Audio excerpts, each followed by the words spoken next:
Baik, kita akan coba lebih dalam membahas teman-teman sekalian, apa keutamaan di 10 awal bulan Zulhijjah itu. Saya akan coba mengangkat apa yang ditulis oleh Syekh Abdullah bin Abdurrahman Al-Jibrin dalam buku beliau Fadl Ashri Zulhijjah wal Amal Al-Warida Fiha. Keutamaan 10 awal bulan Zulhijjah dan amal-amal yang dianjurkan pada 10 awal Zulhijjah itu. Yang paling pertama beliau mengangkat adalah hadis Nabi alaihi salatu wassalam diriwayatkan oleh Imam Bukhari. Renungi baik-baik hadis ini, ya, catat baik-baik, amalkan dalam kehidupan kita.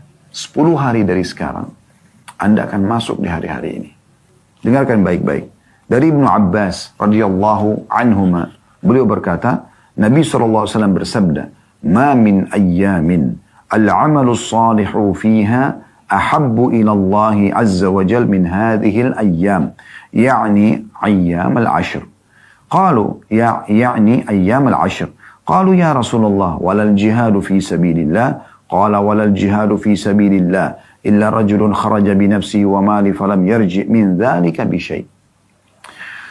Tidak ada hari di mana amal soleh saat itu lebih dicintai oleh Allah daripada hari-hari yang hari-hari ini.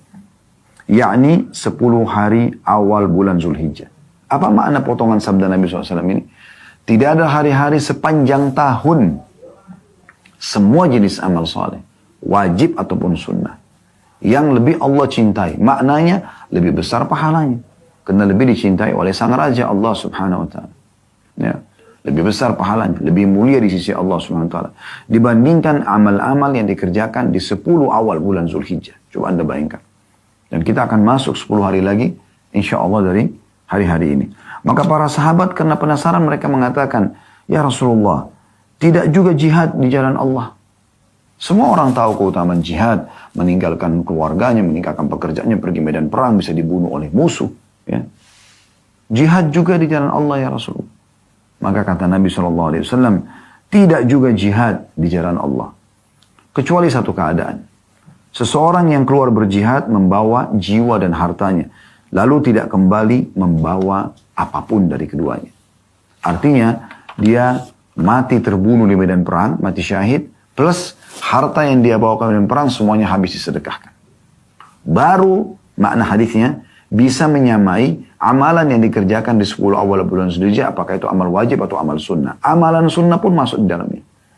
Artinya, Anda berzikir mengatakan Subhanallah, walhamdulillah, wa la ilaha illallah, Allahu Akbar misalnya. Atau la hawla wa la quwata illa billah.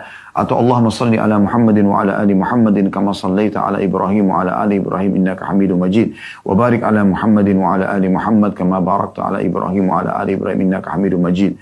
Atau astaghfirullahal azim alladzi la ilaha illa huwal hayyul qayyum wa atubu ilaih. Atau subhanallah wa bihamdi subhanallahil azim. Di sini zikir ini lebih afdal daripada jihad. Dan yang bisa menyamai hanya jihad yang menghasilkan mati syahid. Dan ini tidak gampang teman-teman sekalian. Karena untuk mati syahid butuh keikhlasan yang luar biasa. Tidak semua orang pergi medan perang kemudian mati lalu mati syahid. Anda pernah dengar gak seorang sahabat Nabi bernama Khirqira.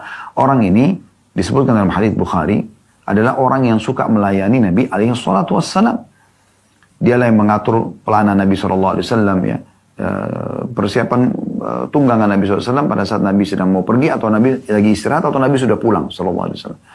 Di perang Khaybar dia sempat kena panah yang tidak jelas dari mana. Maka para sahabat mengatakan berita gembira buat dia mati syahid. Kata Nabi SAW tidak.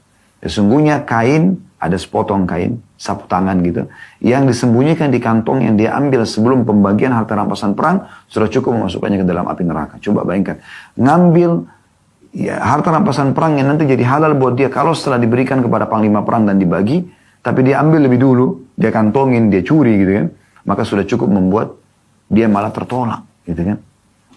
Berapa banyak orang yang meninggal seperti kisah Kazman, ya salah satu orang dari Madinah yang masuk di perang Uhud kemudian menghadapi musuh dengan begitu gencarnya, saking banyaknya korban dia dan saking beraninya dia sampai para sahabat mengatakan orang ini ahli surga. Kata Nabi SAW tidak. Orang ini ahli neraka.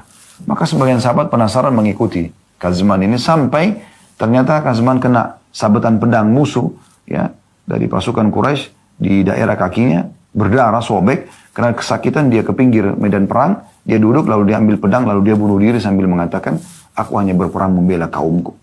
Maka para sahabat sudah tahu, oh ternyata matinya bukan mati syahid.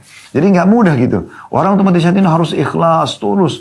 Dan seakan-akan, bukan seakan-akan, memang Allah subhanahu wa ta'ala memilih siapa yang paling ikhlas, yang paling mengharapkan kematian itu, baru kemudian Allah kasih. Ya. Setelah itu, dia bawa seluruh hartanya. Misalnya dia punya 10 miliar, dibawa semua ke medan perang, diinfakkan semuanya, tidak ada yang dibawa pulang. Nggak ada yang dikirim kembali ke keluarganya. Dua-duanya ini bergabung, baru bisa menyamai pahala amal yang dikerjakan di 10 awal bulan Zulhijjah, walaupun sunnah. Coba Anda bayangkan. Bagaimana para ulama tidak mengatakan yang bisa menyaingi 10 terakhir Ramadan adalah 10 awal bulan Zulhijjah. Ini riwayat. Ya. Kemudian riwayat Imam Ahmad, riwayat yang lain, tadi kan riwayat Bukhari. Meriwayatkan dari Ibnu Umar radhiyallahu anhuma, bahwa Nabi SAW bersabda, "Ma min ayyamin a'zamu indallahi wa la ahabbu ilaihi al-'amalu fihinna min hadhil ayyamil 'ashr, fa'akthiru fihinna min at-tahlili wat-takbiri wat-tahmid."